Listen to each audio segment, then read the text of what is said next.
Hello, hello, hello. It is me, your True Hill Phenom, SP3. We are back live on Wrestle Binge by Sportskeeda Wrestling for another edition of Smack Talk, reviewing tonight's WWE SmackDown AEW Rampage. Of course, I am here with the legendary manager, wrestler, and author, Dutch Mantell. How are you doing this Friday evening, Dutch? I am doing good. Hey, I'm just holding up my two books that I wrote. Excellent reading. It's Tales from a Dirt Road. Let's get you on the big screen here. The host has enabled local recordings. I got it. Okay. The Tales from a Dirt Road. That was my second book. My first book was The World According to Dutch. And you can get these books if you'll email me, Dirty Dutch Mantell with 2 L's at gmail.com, and I'll get back right away with you. Here's my new trading card, and it still has to be revised a little bit, but we'll just overlook that part right there. But anyway, they'll be up for sale soon, so write me about those for all those I was getting ready to say credit card, but trading card collectors. And, I'm learning more and more about the collectible business. I wish I'd just kept the stuff that through the years, I just threw away. I'm thinking, who in the hell wants this crap? Till I found out. And the old saying, one man's trash is another man's treasure. So it's true. So let's get down to business here. Yes, we got to talk about a jam-packed Friday evening, December 16th, 2022. You had Friday Night SmackDown from Chicago, Illinois. A lot of hype going into tonight's SmackDown Rampage. You had the big matchup, Jon Moxley versus Sammy Guevara. Overall, Dutch, I will say I enjoyed all 3 hours of wrestling tonight. I thought that SmackDown, this was one of the better additions, and I thought that Rampage, it was one of the better paced shows, and it felt very connected to Dynamite that it doesn't usually feel like, and it felt like that tonight. Well, I'm going to talk on SmackDown first. Good show. I mean, it started off a little slow with the girls, but then toward the end, they had a really, really good finish, and I'm not sold on what's the heel's names? The Dakota Kai and Io Sky. Not really sold on them yet, but the match was good. The match was really, really good. And in the second match, we'll talk about it. Yeah, we'll talk about the whole. I think overall, SmackDown tonight was better than Rampage. But Rampage, they have a lot of things that I think they could do better. They're just not doing them, especially in the production area. Well, I thought that the production and, like I said, the pacing of the show was much better. A lot of that might be down to, I don't know if you heard the news this week, Dutch. AEW had a recent hire of Mike Mansouri, who was supposed to be pegged as the replacement for Kevin Dunn, something that you've been mentioning even during the Vince McMahon era of someone replacing Kevin Dunn. The person that they had in mind was Mike Mansouri, and apparently he has been acquired by AEW and is now running their production now. Well, it's a good hire then. If he's going to go in there and help their production, because their show is decent. It's not a blowaway show. But if they would come up with a better production, and my big beef is those backstage interviews, they're like horrible. I mean, a top line independent show has interviews better than Rampage does. I don't know what the problem is, but if I don't know if he handles interviews or who's in charge of that. But if he can go in there and get their production values up, it will help them 100%. Well, sound off in the live chat. We want to hear from all of you. What did you think about SmackDown? What did you think about Rampage? We got Steven Chambers in the live chat. We got Ozzy as well. Jason is here, as well as Randy. Keep sounding off in the live chat. And of course, your super chat donations, if you're watching us on YouTube, they always help us out and help out the channel, help them grow. And we want to grow this new channel here at WrestleBin. So let's get in to SmackDown first up from Chicago, Illinois. And let's get through the big thing that everybody was watching the show for. It was apparently supposed to be a big night for the honorary Uso, Sami Zayn, as was teased last week by Jey Uso. They started off the show with the Usos and Sami Zayn showing up at the building. Sami had cleaned up, trimmed down the beard. He had his hair tied back into a ponytail bun. He was all decked out to the nine in a little blazer as well. Later in the night, we saw the Bloodline in the locker room, basically talking over. Then we got the Usos talking back and forth with Jey saying that tonight he believes Roman Reigns was going to make Sami an official Uso, while Jimmy said that he thinks that Jey is setting him up for disappointment. Then later in the night, Roman Reigns showed up. He had the locker room to himself with Solo and the wise man Paul Heyman. Jimmy Uso came in and kind of rode the fence a little bit. It was kind of weird. He's been very much on the side of Sami Zayn, but he was riding the fence where he said he enjoys, Sami Uso, but he also, if you want to keep it to the family, Roman, he's okay with that as well. Just give him the word. And then Roman called Adam Pearce to make a suggestion via Paul Heyman for a tag team match in 2 weeks' time, December 30th on SmackDown, of Sami Zayn and Roman Reigns versus Kevin Owens and a partner of his choosing. And then finally, we had the big segment at the end of the night, Roman Reigns coming out, very happy about how the Bloodline took care of business at Survivor Series, winning the men's War Games. And he said that it was supposed to be a big night for Sami Zayn, but he keeps having this Kevin Owens problem get in the way. He keeps trying to drag him down. So that's why he's going to take care of business with Sami against Kevin Owens in 2 weeks on December 30th, and he doesn't think Kevin Owens will find a tag team partner. But then on the screen, it was none other than the 16-time world champion, the Peacemaker, John Cena, who informs us that he received a text from Kevin Owens asking him to be his tag team partner, talking about his streak of having at least one match every year of his WWE career the past 20 years, except for this year. So he has one chance to do it, team up with Kevin Owens against the Bloodline. So he accepts, and it's on. It's going to be Roman Reigns and Sami Zayn versus Kevin Owens and John Cena on December 30th in Tampa on SmackDown. What did you think about the entire Bloodline storyline, how it progressed and developed throughout the night? I got to commend WWE because they have patience. And when they entered the ring in that final segment, you said, well, okay. I didn't really think they would trigger it then. And they left some great teases. Like when Sami Zayn says, I'm his only friend. They all stopped. Oh, yes. And everybody said, oh, God. But the shot that they got, remember when Jay said, I don't care what Roman thinks, and they got the perfect camera shot zoomed in on Roman's head lifting up? They missed that shot here because Roman made a face as soon as Sami said it, and the camera didn't focus in on it. I thought that was a misstep there. How did you know he made the face? You was looking at Roman? Yeah, because Roman had his head down again, and then he popped his head up and made a face when Sami said that.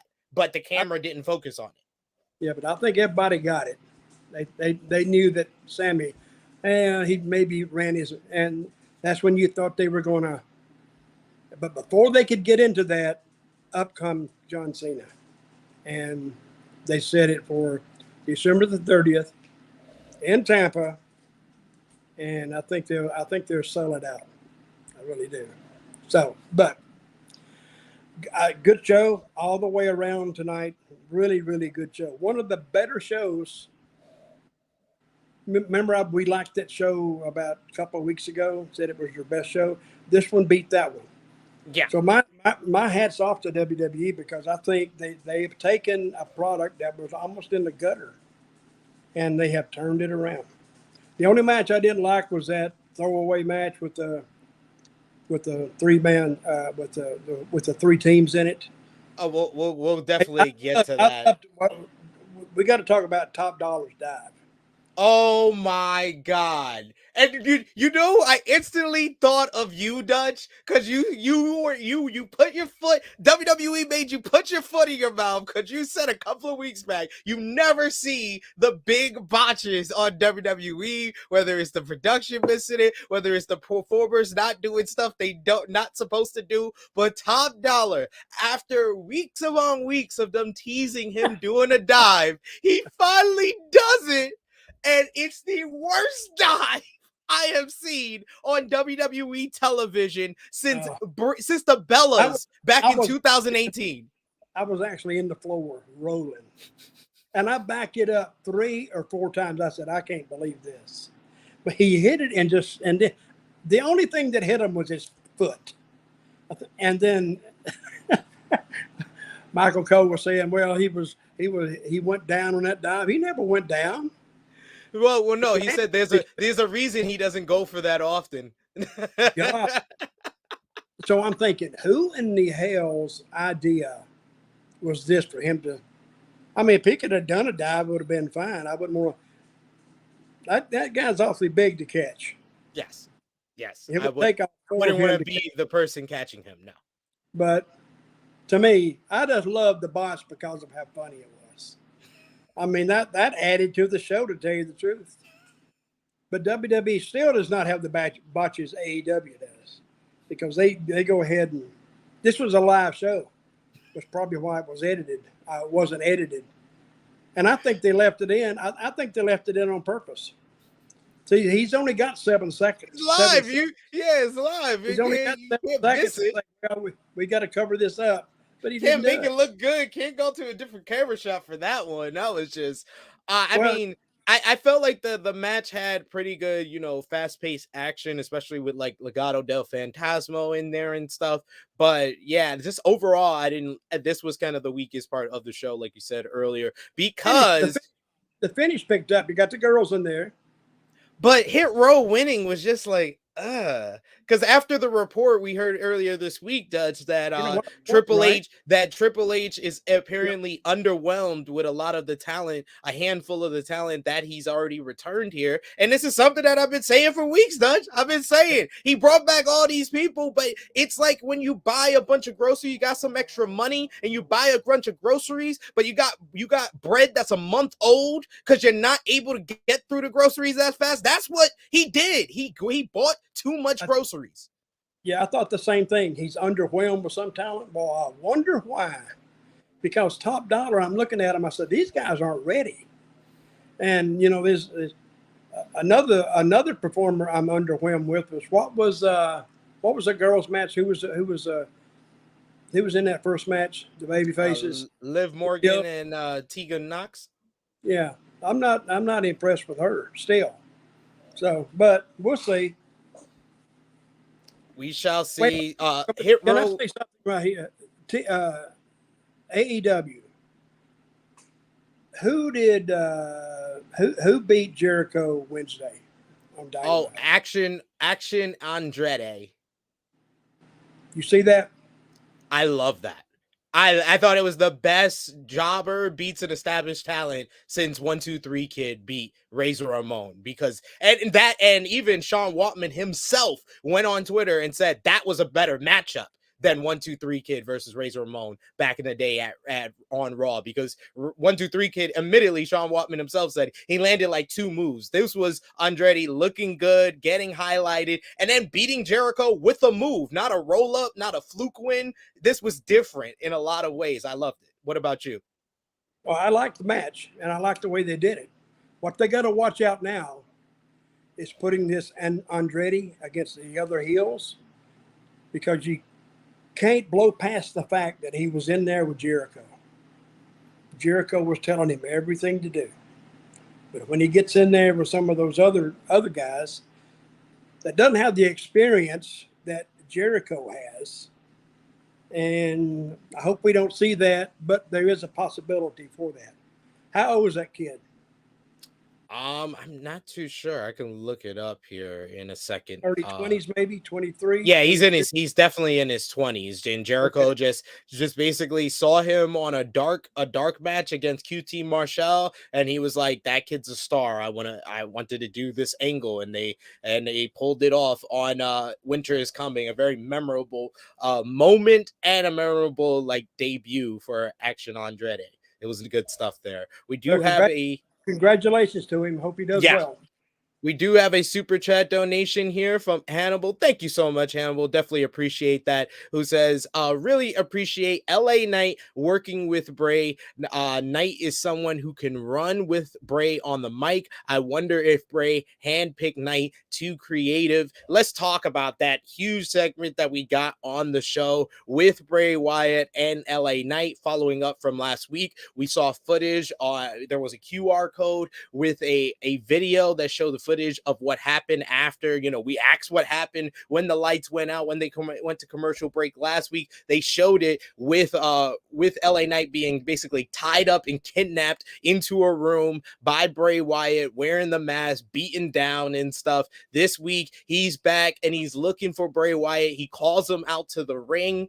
Bray Wyatt says that I don't think you really want to do this. I don't really want to think you want to, rattle the monster's cage. And Yeah. Bray yeah, we got Bray, LA Knight with the great yeah. He was fired up in a lot of ways. It was similar to like the Ric Flair fired up. Yeah, yeah, yeah. It felt like his mannerism and stuff. But Bray gets into the ring. Knight attacks him. He stomps away at him, and then suddenly Uncle Howdy appears on the Titantron after a video shows with the Uncle Howdy talking about you really don't want to do that. He says you want to see something scary.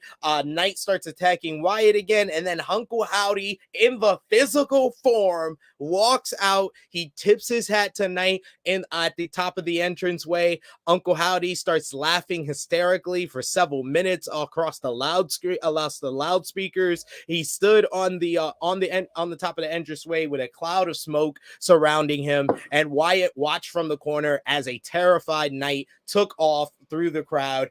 I thought this segment was fine for what they were trying to accomplish here, to establish that Bray Wyatt and Uncle Howdy are two different people. I just felt like it felt kind of flat, in my opinion. You know why? Because they didn't have a get out point.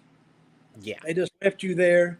And then when they came back, everybody was gone. And you said, wait a minute. But they did the same thing last week in the dressing room. But even though they did the same thing last week, it still piqued my interest. I said, I want to see what they're going to do. And that's what wrestling is. You got to keep them tuning in for something. And that was the big point. They had two things on this show, Bray Wyatt and the Sami Zayn thing. Two hooks to get you into the show. And they showcased those two spots, those two moments.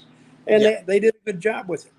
The only slowdown, like we were talking about, is that three-man tag team. But the rest of it, when you look up, when you're watching it, and all of a sudden you say, what time is it? It's like 10:15. You said, damn, this show has moved pretty fast. Yeah. Because if you start looking at it 15 after, you say, oh, my God, do something, please. But hats off to Triple H and the creative team and everybody, because I think he's motivated everybody. Everybody's putting out their best work. And some things will catch on, some things won't. The Bray Wyatt thing tonight was fine, like you said, because now I'm interested. How'd that end? Or where is this going? It's actually it little surprised me that we even had Uncle Howdy show up. And I was thinking, wait a minute. And he went on and on and on. And I kept thinking, well, what are we waiting on here? And I think everybody else was thinking the same thing, because you don't got to be a NASA rocket scientist to understand how WWE, they do their stuff. But I was expecting the third act like we were last week, but it didn't happen. Yeah. They're kind of doing this very slow. They're telling this story very, very slowly. Well, I applauded their patience, because now they're showing patience on this. I mean, they could run through it. I mean, they know where they're going. They could run through it up front, but then where are they going? So And the Sami Zayn thing, how long they been doing that? Over a year, right? This started in like April. The Sammy with the Bloodline. 8 months. Yeah. And that is an eternity in WWE time. But tonight's show, I would give a 9 out of a 10 on their show. And I never do that. I won't go that high, but this was, like I said, one of the better shows, and a lot of that was down to their two big title matches that they had on this show. You talked about it earlier, the opening matchup for the WWE Women's Tag Team Championships. You had Dakota Kai and Io Sky of Damage Control with Bayley versus Liv Morgan and Tegan Nox. They went to the floor when Bayley tried to get involved by grabbing Tegan Nox. She fought off Bayley, threw her into the crowd, but as she went to the guardrail, she got kicked by a hooded figure and then got put back into the ring by Io Sky, who delivered the over the moonsault for Damage Control to retain the WWE Women's Tag Team Championships. I thought this match was a good start to the show. It was a good opener. I thought all four ladies worked really hard with one another, but we then found out that the hooded figure, the hooded woman, was just Xia Li. I'm sorry. Dutch, in my opinion, I didn't get that. Yeah, they said it over commentary and they showed a video on their social media, but I'm sorry, Dutch. That's like your wife telling you, I got a surprise for you, honey, and then you go home and all it is socks. I'd rather you just tell me, honey, I got you socks. Don't tell me you got me a surprise. Don't put a hooded figure over freaking socks. That's what Xia Li, being this hooded woman, was for me. Well, my wife told me one time she had a surprise for me, and went home she had a shotgun. That surprised me. I said, "Hey, whoa! I hurt your feelings. I'm sorry. Let's calm down. Let's talk this over." No, but I missed that because this is the way I watch the SmackDown. I go in there about 8:30 because I tape it, and then I sit down, and then now I don't have to wait through all those long ass commercials, and I can kind of speed through it, and I got it timed down to where I'm almost at the final segment. I mean, I haven't waited for anything. So, and that's why it runs by pretty fast for me. But the thing with I wouldn't even have said who it was. I mean, let's do some mystery. Yeah. Did you take your mic out? I don't know if I hear you. Is it just me? Am I the one that can't hear you? Because I can't hear you. I don't know if Dutch disconnected himself. You can hear me though, Dutch, right? Thumbs up. You can hear me. I can't hear you. This is what live streaming is all about, ladies and gentlemen. No volume, Dutch. Yeah, I guess Dutch either disconnected or is not connected. I don't know what's going on. I'll continue with the review though here. So yeah, you had all the women's title match, tag team title match, and then the other title match on this show was the Intercontinental Championship up for grabs as Dutch is going to regroup and you'll be right back. Intercontinental Champion Gunther going one-on-one with Ricochet. This one has been built up for a couple of weeks since Ricochet defeated Santos Escobar in the SmackDown World Cup. And my, oh my, did these two men deliver. This was honestly one of my favorite SmackDown or WWE TV matches of the year. Dutch, are you... Gunther? Gunther versus Ricochet. Tremendous match. And remember at the end, you said, who is going over in this? And I said, well, Gunther's going to go over this. And the reason being is nothing against Ricochet, but Gunther, I mean, Ricochet's been there a while. So, but Gunther needs to get over. Yeah. And I'm going to tell you, Ricochet tonight actually was over more at the finish by losing than he would have been by winning. Because if he had won, where would they go, really? They have nowhere to go. But with Gunther, since he made that brilliant showing against Sheamus at the Castle show in Wales, Clash at the Castle, I mean, he started to get over. That's why I was so disappointed when on one of the matches he was running from the monster of monsters. I'm saying, why in the hell? I mean, I would never have him run. I might have him look and then step out of the ring, which would have got him more heat. They never touch, which is fine. I think the people have forgotten that now, but now it makes sense because they had to book this from the castle. They had to probably have had to book this 4 weeks out or 5 weeks out. So that shows me that they're concentrating now on long-term booking instead of the short-term. That's what they were doing before. Yeah. In the short term, it doesn't get over. Gunther he's over. Ricochet is over. For that match, for the lack of, except for Ricochet's acrobatics, I mean, they just beat the hell out of each other. And the people were buying it. So I'm watching that crowd. I said, damn.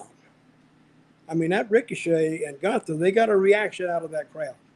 So they're kind of on their own. I think Triple H is trying to add the element of physicality and more wrestling to it. Because Gunther, let's face it, he's not a high flyer guy.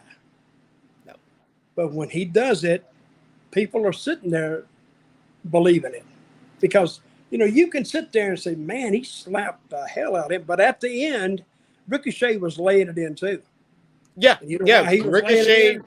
Ricochet brought the aggression, definitely in the third gear of this matchup, taking off the tape, laying in the strikes and the slaps, and then hitting a big super kick and stuff. But Gunther, in my opinion, is the most complete professional wrestler in the business today. He's got the size, he's got the strength. A lot of his moveset is very basic stuff. It's a chop, it's a power bomb, it's a big slam, it's a chokehold putting his body on you, but everything matters. Everything looks like it hurts, and it's very effective with everything he does in the ring. He's like Jake the Snake. Jake the Snake had no wasted moves. Yeah. Gunther doesn't either. And he sells it. He's not flying. When you punch him, he's not flying all over the place. He's registering. It's not called a sale. It's called a register. Register the punches. You rock a little bit. But again, I will say that Ricochet got over more tonight. I mean, if you just don't count his background, but he was over more leaving the ring than he was getting in the ring. And he was over more losing than he would be winning. Because now, where's he going to go? But now Gunther has a place to go. And I think that is one of the better matches I've seen. Might have been one of the best matches I've seen on WWE television since I've been watching them. Yeah. And this goes to my point of I made it on I believe another podcast with Rick Ucchino, where I talked about that Triple H is doing a lot better with the people that were already there than the people that he signed to come back. And yep. Ricochet is another example of that over the course of the past month with his match against Mustafa Ali in the first round of the World Cup, then beating Braun Strowman in an upset, and then that great match with Santos Escobar, and then this banger. This was one of the best SmackDown matches that we saw all year. Just a great styles clash. Gunther putting Ricochet away with the last symphony after Ricochet kicked out of the powerbomb. He got his feet up for the big splash. He kind of countered all of Gunther's big moves where he had to pull out his fail-safe move now, which is the last symphony for the win. And then after the match, Gunther and Imperium went to attack Ricochet, but Braun Strowman came out and ran them off, setting up Braun versus Ricochet versus Ludwig Kaiser and Giovanni Vinci next week in a Miracle on 34th Street fight on a special holiday edition of SmackDown that will be taped tonight. Okay, let me ask you this. What match, let's say the match between Ricochet and Gunther has not happened. What match would you be looking more forward to seeing? Gunther and Ricochet or Gunther and the Monster of all monsters? I'm more ready for another round of Gunther and Ricochet than I really want to see Braun versus Gunther, because Gunther works better with a guy like Ricochet than a guy like Braun. Like Braun is not the type of guy like Sheamus that can just, they can have that hard hitting like battle of attrition like those guys had at Clash at the Castle. Braun has to have a guy that he can kind of toss around and kind of be powerful against, and I don't see this being the best matchup for Gunther. Well, I think when they have this match that you said they're having it tonight.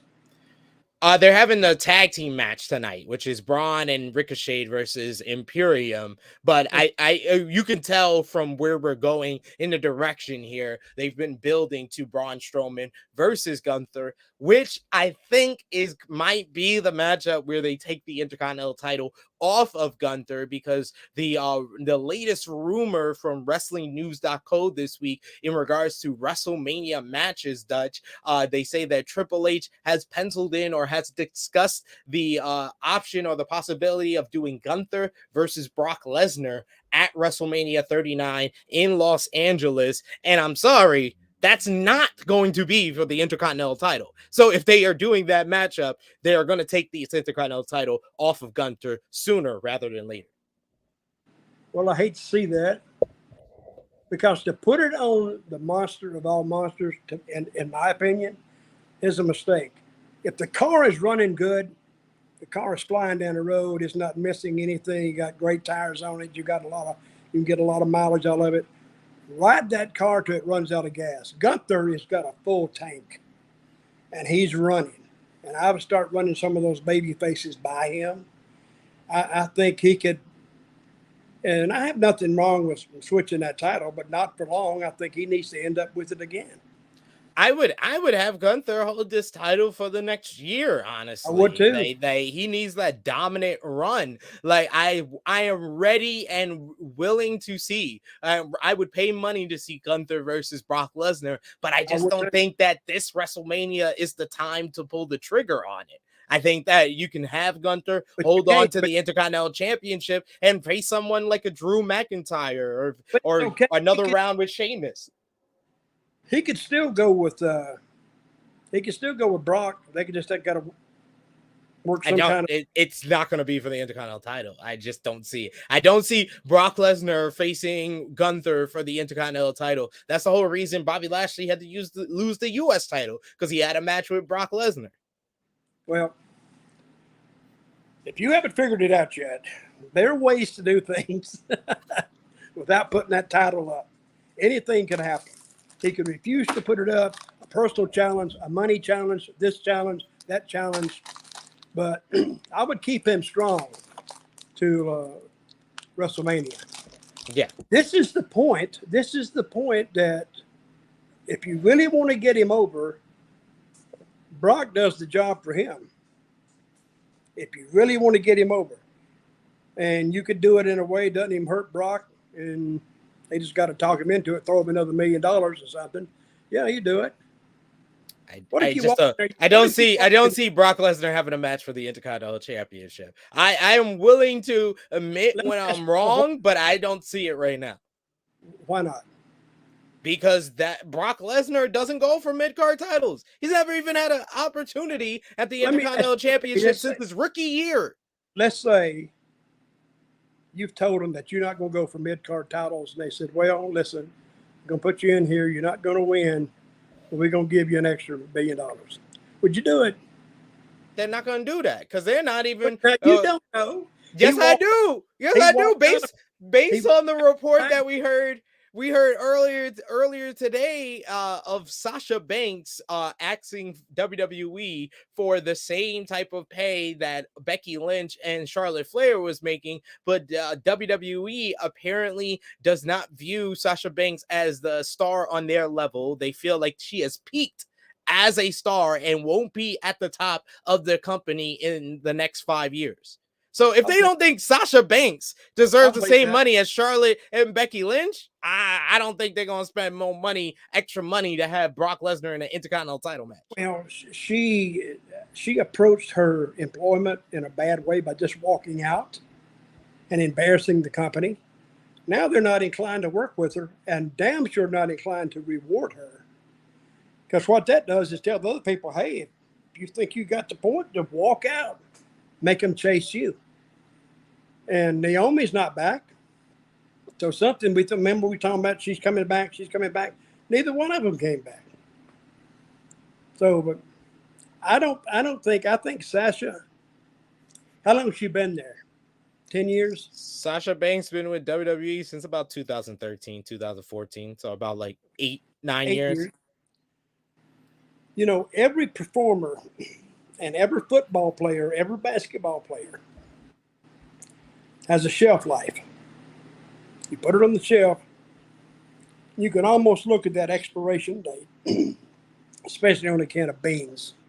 Say that's a wrestler sitting there. And WWE, if they use them right, they got 8 years, 5 to 10, and she's at the end of that. Now they're looking at her and saying, well, I don't think she will be the star going forward. And I can't disagree with that. I'm not agreeing with it, but I'm not disagreeing with it either, because they've already had a major problem with her. And what's going to keep them from having a major problem again? They get to a pay-per-view, we want to do this. Well, I don't want to do that. That's a bunch of shit. You don't go in that. You got to remember that if you're working for WWE, they're signing your checks. And, you know, they can just, it could get really, really messy. And I don't know why. It's called a profession for a reason. You get paid for it. And if you don't want to do it, it's like somebody cutting your grass. A guy comes up and said, I don't want to cut your grass. I'm just going to trim these hedges here. Well, I want my grass cut. No, well, it's the same thing. But I'm not going to disagree with him on that. I don't see her as being, and she may. It's just, I'm just not disagreeing with him. You disagree with him? Yes, I do. 100%. Sasha Banks deserves as much pay as Charlotte Flair and Becky Lynch. She's just as talented and just as over as both of those ladies. The only difference I see, and I can't even say it's, you know, her, I can't say being a problem backstage. Maybe the walking out is the biggest thing, and I agree with you in that might be the reason that they're hesitant to pay her that amount of money. But it seems like New Japan has, because Dave Meltzer in the Wrestling Observer newsletter also reported that Sasha Banks has confirmed to she's going to appear at Wrestle Kingdom 17, as well as multiple dates for New Japan Pro Wrestling, and she's getting paid more per appearance than Chris Jericho was during his run in New Japan from 2018 to 2020, where he raised the business of New Japan. So very interesting times here. I think it's going to be a huge year for Mercedes Moné, Mercedes Venato, aka Sasha Banks. Let me ask you, do you think Jericho was very successful, right? Yeah. You think she will be as successful as Jericho in keeping those gates up? I think that she will bring a lot of fans to New Japan that weren't already fans, more than even Jericho did. And I believe that she's going to have a bigger impact going to New Japan than she ever would have going back to WWE. There's no saying in the wrestling business. If she goes over there, I'm sure she's insisting on controlling her own destiny. Yeah. The old saying in wrestling is you cannot book yourself, because you will book yourself into a hole. I've seen it time and time and time again. Guys try to book and put themselves on top. And New Japan doesn't allow that. New Japan has a very, very strict hierarchy that's been established for years. Gato is the booker. You can come to Gato with a bunch of ideas, but at the end of the day, Gato is the one that's booking. I understand that. You know what Gato I read where he watched a lot of and learning how to book? What do you think he watched a lot of? Memphis was one, and Puerto Rico. I can tell Memphis, Very, very much from the stuff I've seen of Memphis, you could see kind of how he structures out his feuds, how he books his feuds months and months and weeks, how intricate he books everything. You could see that in like how it is with Memphis, how Memphis was in your heyday. Well, believe me, we didn't. We did book Memphis months and months and months. Sometimes. Well, there you go. We would make it up on the spot. Let's go. And what do you think of that, Dutch, though?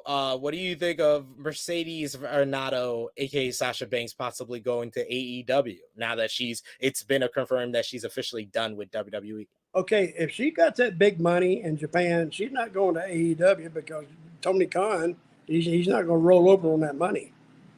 That's just $100,000. That's a lot of moolah, and he's not going to do it. I don't blame him. So. Well, let's finish up with SmackDown here. Like we said earlier, Hit Row got the win in a triple threat tag team match. They'll be facing. They got the win with that big dive out of the ring. No, they did not. No, they did not. No, they definitely did not. He went boom. They got the win with the heavy hitter to get the win here. They'll face the Usos for the undisputed WWE tag team titles next week on the show. And then you also had in the trainer's room, we got informed that there's going to be a gauntlet match to determine the number one contender for Ronda Rousey's SmackDown Women's Championship. We heard from Raquel Rodriguez discussing her injury and that she promises to win the gauntlet next week. And then Ronda Rousey and Shayna Baszler come in. They attack her, and Ronda ends the beat down by telling her, "Ice it. 20 minutes will do it." 20 minutes will do it. Great line by Ronda.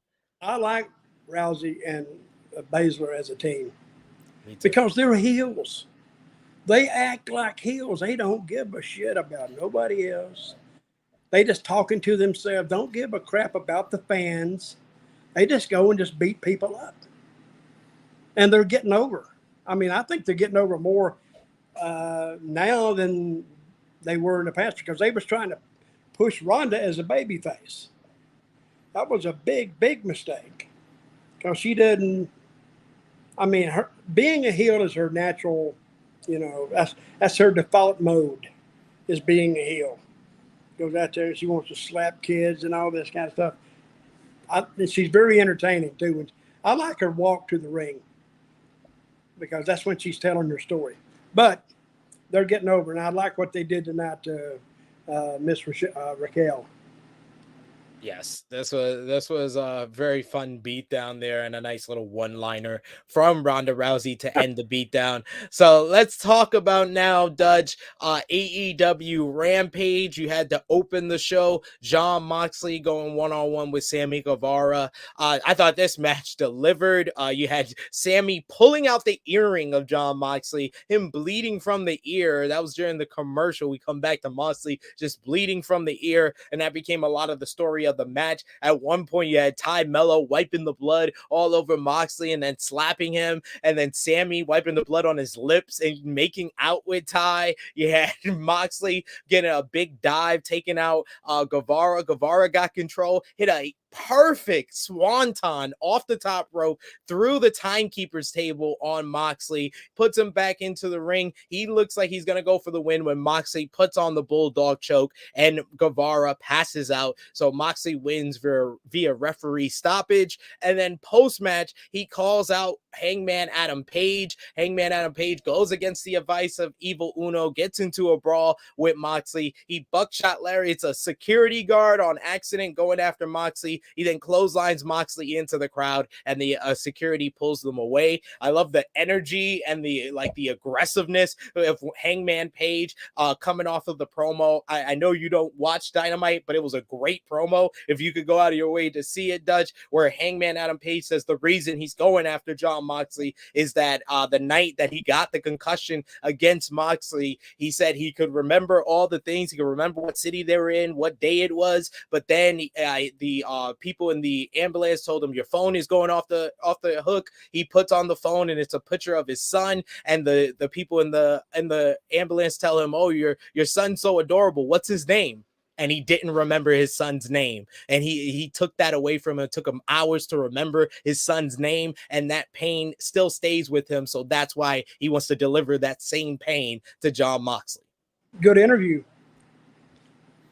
Very good interview, because if you make it personal, the people, the fans, they could have been in the same situation. And now he wants to get back. Now they're kind of feeling what Hangman Page is feeling. I think the match will be good. I think they got something there. If they don't have another scrum and have a big fight before they get there, they may have something with that. You know who Hangman Page looks like a little bit to me? Who? When he's coming down the ramp. I hate to say this, but his face, just in his face, he looks a little bit like Chris Benoit. You think so? I could see why you would say that. Like a young Chris Benoit, I could see that. And sometimes I say, I don't need to think like that, because Benoit, he left a bad taste in people's mouth, especially what he did. But well, what did you think about sometimes Sammy? you cross things like this, and you can feel if it's getting hot. Now Tony needs to concentrate on that, because he's got something there. So let's have a little patience, like WWE is doing right now, and see where they can take that. Yeah, he's got two very big programs going on with Hangman Adam Page and Jon Moxley, and then also MJF and Bryan Danielson. What did you think about the opener, though, of Moxley and Sammy Guevara here? It was a good match, and they worked their butts off. Guevara, how do you say his name? Guevara. Is that warrior in Spanish, or I believe so. Something like that. He did a leapfrog off something. He was on the offense, and he shot him in. Then he did the leapfrog, and then a forward row. And I'm thinking, wait a minute, he's got the offense. Why would he shoot a guy in just a? I mean, if you really think about that, it doesn't make any sense whatsoever. But I don't think the fans really think of it that way. But it doesn't make a lot of sense. Yeah, okay, you can do a leapfrog. You should be able to do it. You're 21 years old, and you ought to jump up and dunk a basketball. You can do that. We got that. But what is the? So if you kind of watch Gunther work, and then Sammy, Gunther has no wasted movements, like I said before. I mean, what he does means something. He makes it mean something. And I like the way Sammy got beat. He didn't tap because the referee did it, because he was out. That's always, to me, if you're going to tap, just say, hey, just ring the bell. Let the referee make the decision. I like that finish a lot better. That's so he can say, I never tapped. I never tapped. Exactly. Can't even say, you may have won, but I never tapped.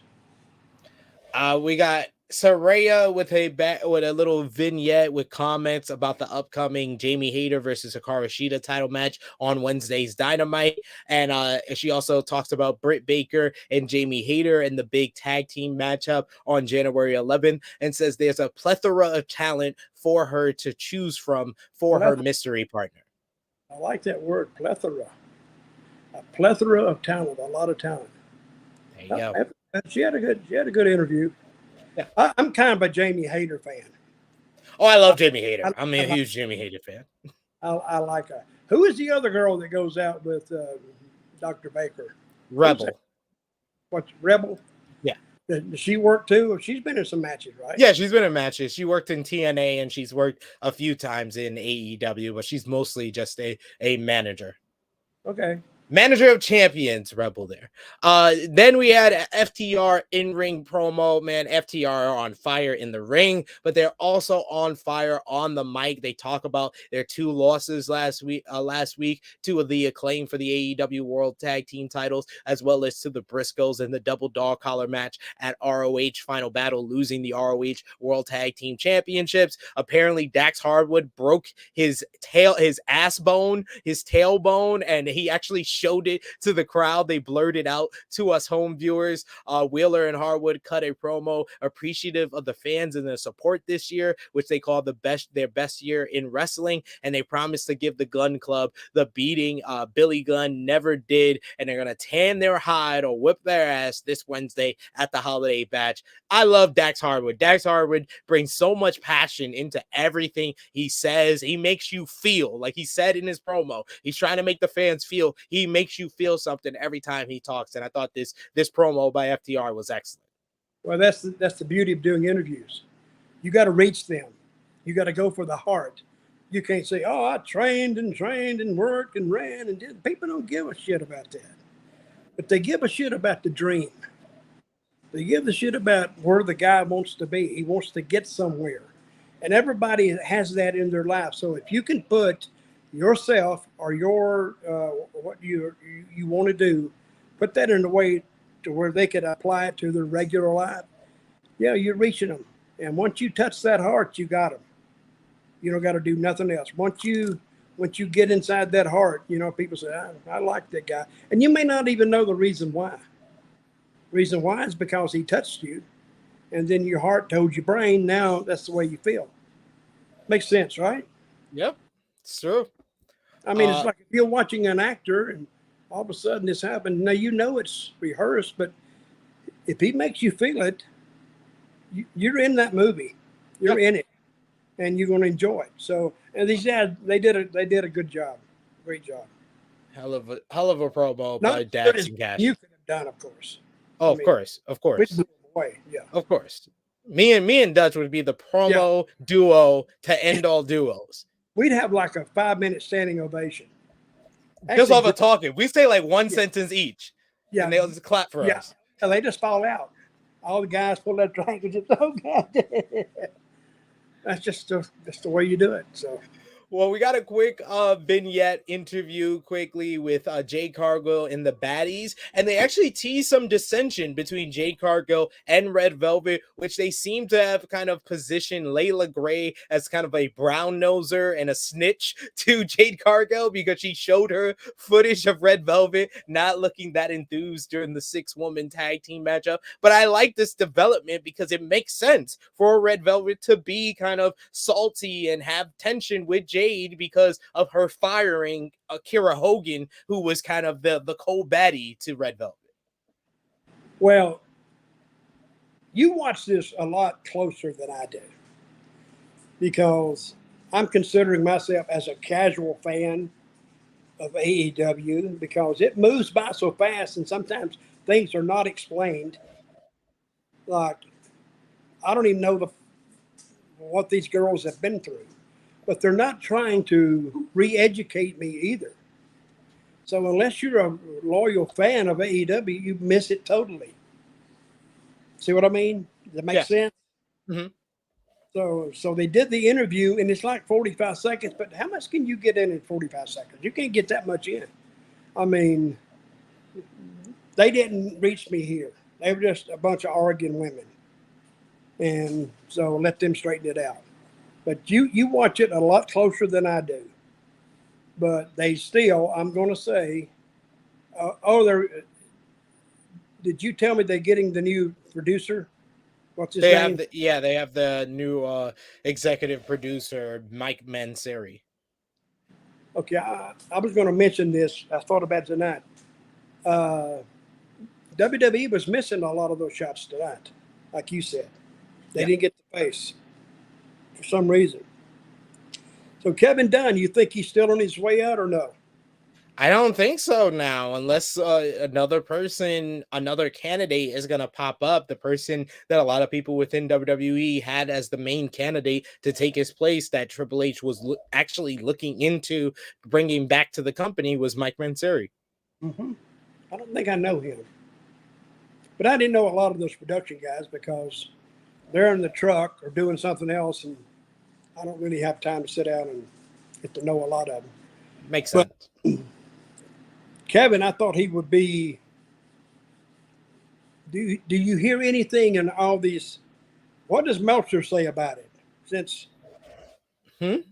What is Well, Meltzer and Fightful both reported that WWE was those within WWE were really surprised by the hiring and felt like it was a huge hire for AEW that a lot of people weren't talking about because a lot of people didn't know that WWE had pegged him as the lead candidate to replace Kevin Dunn.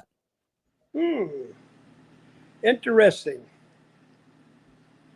So Let's talk. keep me in the loop on that. I will. I will for sure. Let's talk about Dr. Britt Baker, DMD, getting a win over Sky Blue. This one went 5 minutes. You had Jamie Hayter and Rebel in her corner. Britt got the win with the curb stomp. After the match, Baker put Sky Blue in the lockjaw, but then Hikaru Shida came out with the Singapore cane. She hit Rebel as well as Baker, and then had a face-to-face with Hayter to hype their matchup this Wednesday on the Holiday Bash edition of AEW Dynamite. The match itself, it was kind of just there. They only got 5 minutes that aired of the show. I thought Britt Baker looked strong, but it was weird. I still think they're building to it, but it was weird for the AEW Women's Champion kind of playing second fiddle to Baker here. Well, I didn't much like if she's going to go up against Hayter, they should have exchanged something there. But it was just words, and then Hayter dropped out of the ring. I would have added a little more there or something, or one go to hit the other or something. They just stood there and just jawed, and then she left. I mean, they were just something missing there. I don't know how much steam it has behind it anyway. No. Does it have much steam? Not much steam. I think the match is going to deliver because both of these ladies are really good, but they haven't really spent any time really building this up. You just had, Hikaru Shida getting the win last week to set up her as the number one contender. Yep. It is what it is.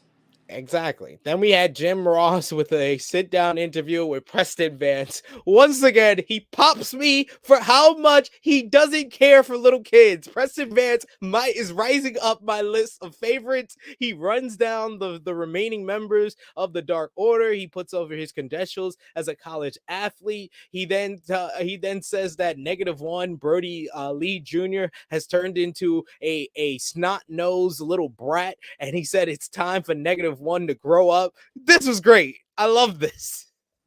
Well, I was thinking, wait a minute, the kid's, how old's the kid? 10? 11? I think he's like 11 or 12. That could be a great gimmick. That could be a great angle. This could be the longest feud ever. Then, yes, hey, when you grow up, when you hit 21, how long is that? 10 years? When you hit 21, I'm going to beat your ass, you little bastard. But I'm thinking, wait a minute, that's a different angle. The kid has changed, especially what's happened to him with his father and all. Yeah. So I don't know. I'm gonna have to watch that one. You'd have to be a little careful with that one. But it's different. I'll say that. Yes. We had a quick little squash match. Wardlow dominating Exodus Prime. Exodus Prime marked me out though with one of the greatest sells to a powerbomb I've ever seen, where he literally stands on his head and spins. I've never seen ridiculous that sell. Oh my God! And he looked like he didn't look very confident, but I liked when he kissed his arm. He did that, and it was good for what it was. I think Exodus 1 got over in my opinion. We're talking about him because he's got something. See, that's what I'm saying. Bookers look at talent like that. And you noticed him. We noticed him. He got the shit beat out of him, but it doesn't matter. If his people notice him, that means he has something. And now bookers have to go and see what he has. And it may work out great for him. Yeah. So, and if he has somebody, you saw Jericho, saw the kid, what was his name again, that beat him? What was his Action Andretti. Yeah. Andretti. And he saw him and says, I like him. And see if we can do something with him. Yep. And I applaud Jericho because he said, I'll go out there and I'll put him over. And he did. And that's because he knows how to draw money in wrestling. So, Indeed. After the match, Wardlow calls out Samoa Joe, but the King of Television responds from backstage. He said he won't defend the TNT title in this god-awful state of Texas, but he will defend it on the last AEW Dynamite of 2022. He will face him in Colorado on the December 28th episode of Dynamite, which is going to be their New Year's match. So a big TNT championship matchup set up there. Samoa Joe, I can feel he's getting more and more confident on the mic and in the ring right now. He can do it, and he can talk if he wants to, and he's better as a heel than he is a babyface. But you do take him serious. Yeah, he don't shoot any crap or anything. But as a heel, this is like the first time I've seen him. I've seen him a little bit in TNA as a heel, but here I enjoyed him now because he started off by mocking. He was like Wardlow. And I started laughing. Come to think of it, I kind of enjoyed the AEW show this week. Yeah, you haven't even nicknamed anything. A little more. I'm getting with it a little more the more I think about it. But it was a good show. Yeah, it was. I saw it on Dynamite, and then I saw it even more on Rampage.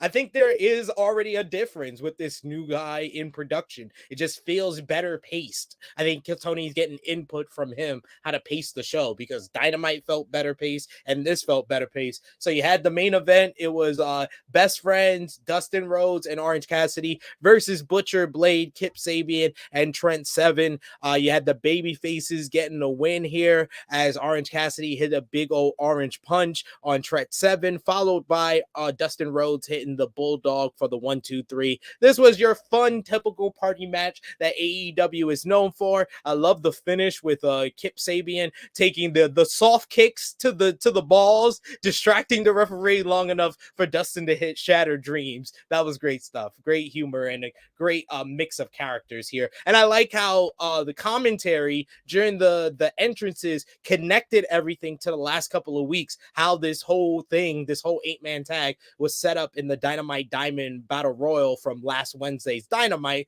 and then followed up with Trent Seven versus Orange Cassidy last week into this 8-man tag here. So they actually explained what was going on. Yeah. See, that's what they should do more. Because viewers always, to me, when I booked, I always tried to make it, if anybody is a first-time viewer, clue them in. Yeah, you're going to be redundant, but keep talking and keep talking and keep talking. And if you got good commentators, they will have ways they can say the same thing they've been saying, but in a different way. So it doesn't get old, it doesn't get repetitive. But if they tell me what's going on so I can understand it first time, then I got it. See, what I don't get is, he's talking about the Jade girl. I didn't get what they were talking about. And then again, I'm not a big fan of their backstage interviews anyway. But this is on commentary, which is where it should be done. How many commentators did they have tonight? I think it's just the 3 now. They do Jim Ross, Excalibur, and Taz on Rampage now. How often does Tony Schiavone do it? Tony Schiavone's on Dynamite on Wednesday. Who's with him? He's with Excalibur and Taz on Wednesday. Mm-hmm. They just alternate. They have Tony on Wednesday and Jim Ross on Fridays. About a year ago, Jeff Jarrett, he texted me and he says, Vince wants ideas for what to do about Raw and SmackDown. I think it was Raw. He says, can you write some stuff down? I said, yeah, I can write stuff down. And he said, oh, they're going to pay you. They're going to pay you. I said, oh, well, then I'll write a lot of stuff down there. They're going to pay me. But one of the things I said to do, oh, by the way, before we get any farther, I never got a dime out of it, Dave. I mean, it's just like I wrote it and sent it in. But one of my suggestions was take that commentary team down to 2. 3 was too much. Now, I know on Raw and SmackDown, they got to be promoting all this other stuff. I know. But 3, I mean, they had that, who's the girl on AEW now? What's her name? She married to Moxley. Renee Paquette.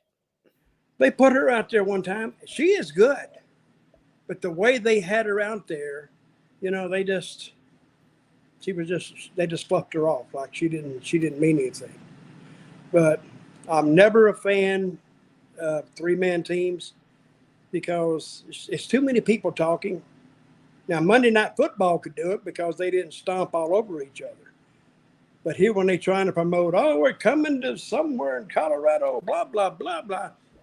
And they're talking so fast sometimes, you just miss it. They get it in, but I don't know how many people hear it. See, like in Raw, they said, remember last week, they really pushed Chicago. Yeah. This is going to happen in Chicago. This is going to happen in Chicago. And said it slow, said it with force, and they didn't jumble their words. You knew that next week something is going to happen in Chicago, which is why you go to wrestling anyway. You want to see what's going to happen. But when you have 3 out there, you don't know what you're saying. A lot is lost that shouldn't be lost.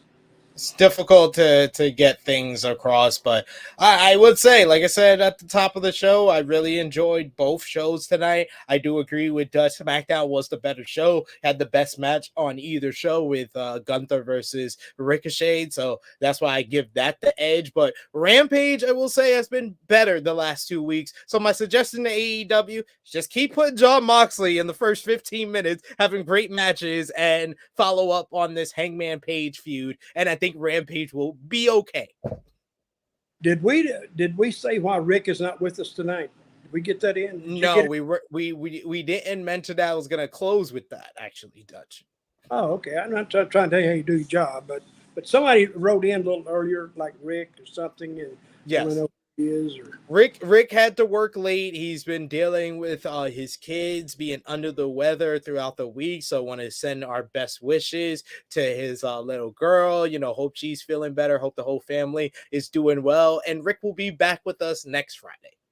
Good. I miss Rick. I think we make a good team. We do. Now, are we on the new channel now? Yes, we are. Wrestle Binge by Sportskeeda Wrestling, Dutch. What is that? Binge? Wrestle Binge by Sportskeeda Wrestling.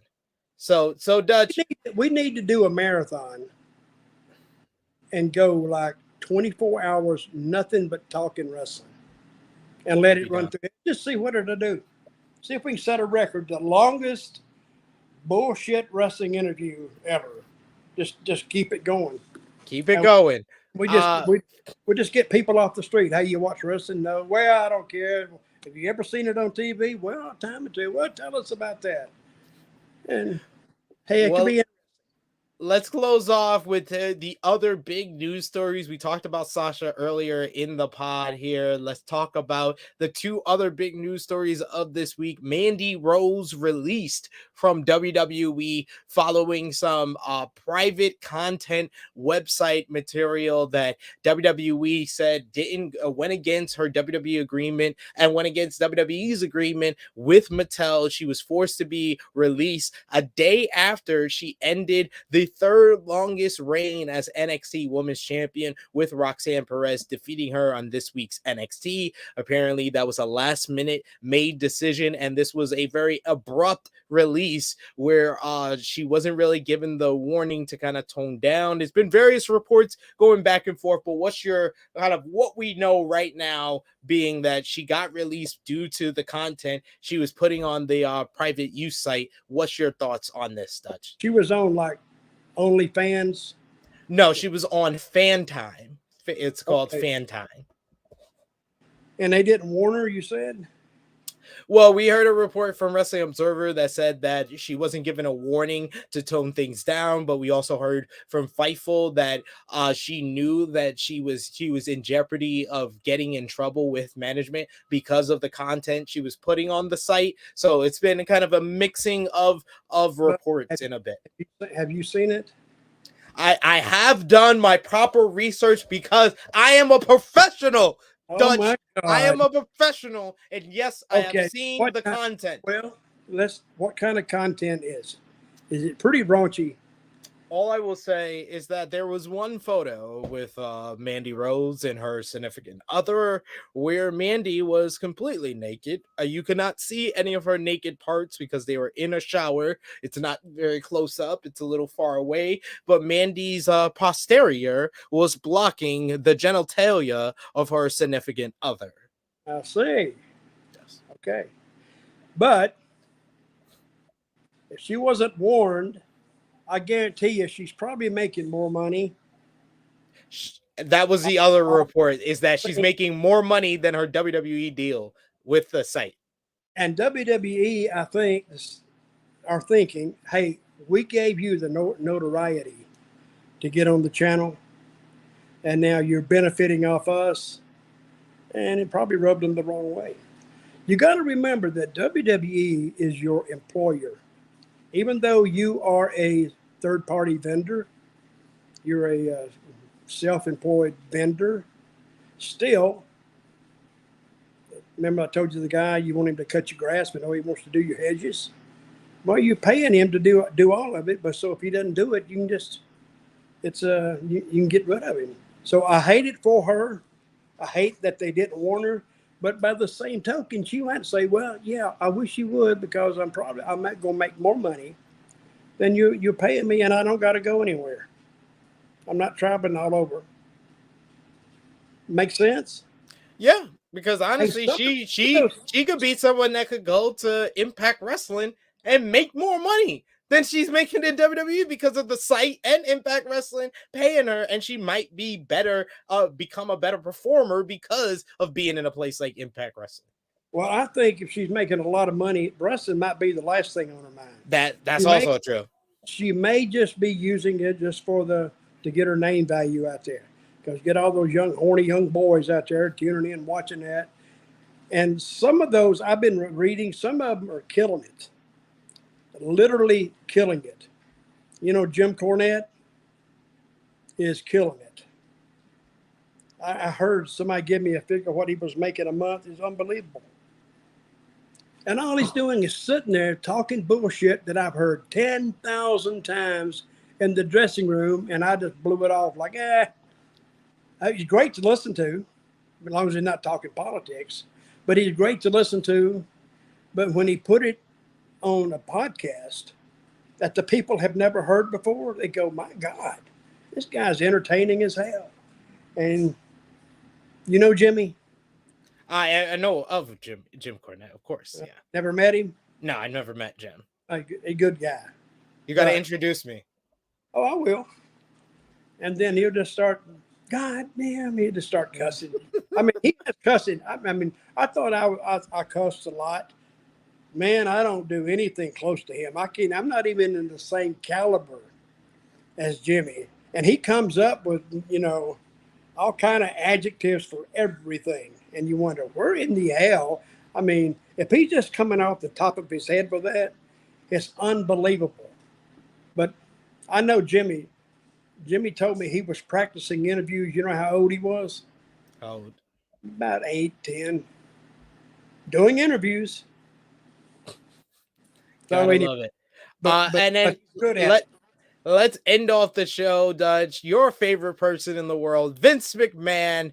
A new report in the Wall Street Journal this week talking about 2 legal matters with Rita Chatterton, as well as a massage therapist in Boca Raton, Florida, taking legal matters, suing McMahon for millions of dollars due to his sexually misconduct allegations. But more importantly to a lot of people, Vince McMahon is aiming at a comeback to WWE, with apparently those within WWE are firmly against it. However, Wrestling Observer reported that there is a chance that Vince could do it. He could nuke the board of directors because he still controls the main voting power to get himself back in power.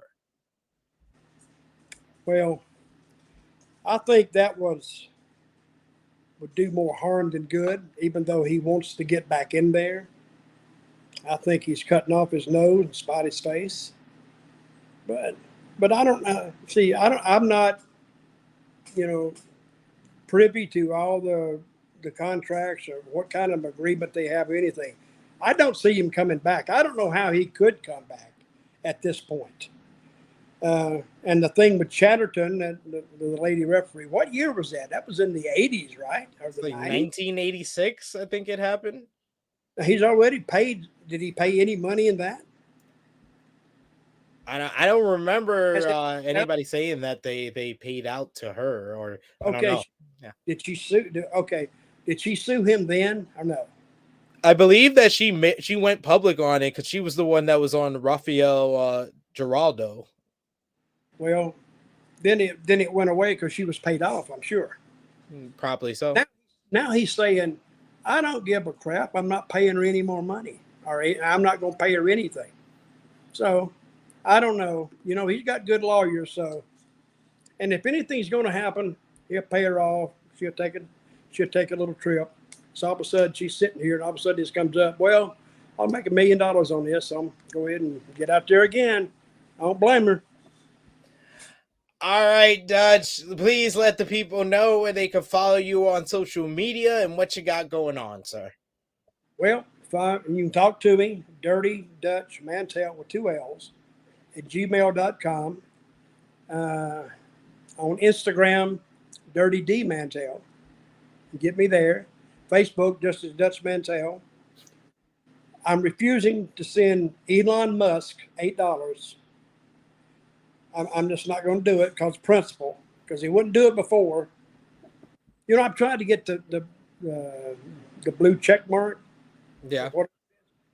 They wouldn't even talk to me. I said, what the hell, guys? You know, and it was free. But no, can you prove who you are? Yeah, well, I don't know. Your real name and this name is different. So all of a sudden they had all kind of concern about me, but didn't have a concern about anybody else. All those damn terrorists in Iraq, hell, they got on there and got blue check marks, and I can't even get nothing. So I'm done with them. Anyway, hey, if you'd like to read my book, I read a review on this today. Said a guy has never read a wrestling book like the 2 I wrote, because I don't just write about wrestling. I write about going up and down. I write about everything, fights, and it's not all about me. It's the Tales from a Dirt Road. I love that name. Tales from a Dirt Road, Dirty Dutch, and the World According to Dutch. And you can find out about those books, and I will autograph them for you. Dirty Dutch Mantell with 2 L's at gmail.com. Make a great Christmas present. Hit them up, y'all. You can find me on the Twitter machine at True Hill SP3. Tomorrow we'll go live on the True Hill Heat YouTube channel for True Hill Heat 205, our flagship podcast. Myself and Miss Chrissy Love will be joined by special guest Kate Elizabeth of Fightful. She's over at Fightful. She's one of the podcaster, one of the contributors at Fightful. Great personality. We've had her on the show before. She's going to be joining us talking about Mandy Rose release from WWE, Sasha Banks, and New Japan, Vince McMahon wanting to come back, plus much, much more. So join us live tomorrow for True Hill Heat 205. But let's end off SmackDown here for Dutch Mantell, for Rick Ucchino. It's me, your True Hill Phenom, SP3. This has been Smack Talk on Wrestle Binge by Sportskeeda Wrestling. We are signing off until next time.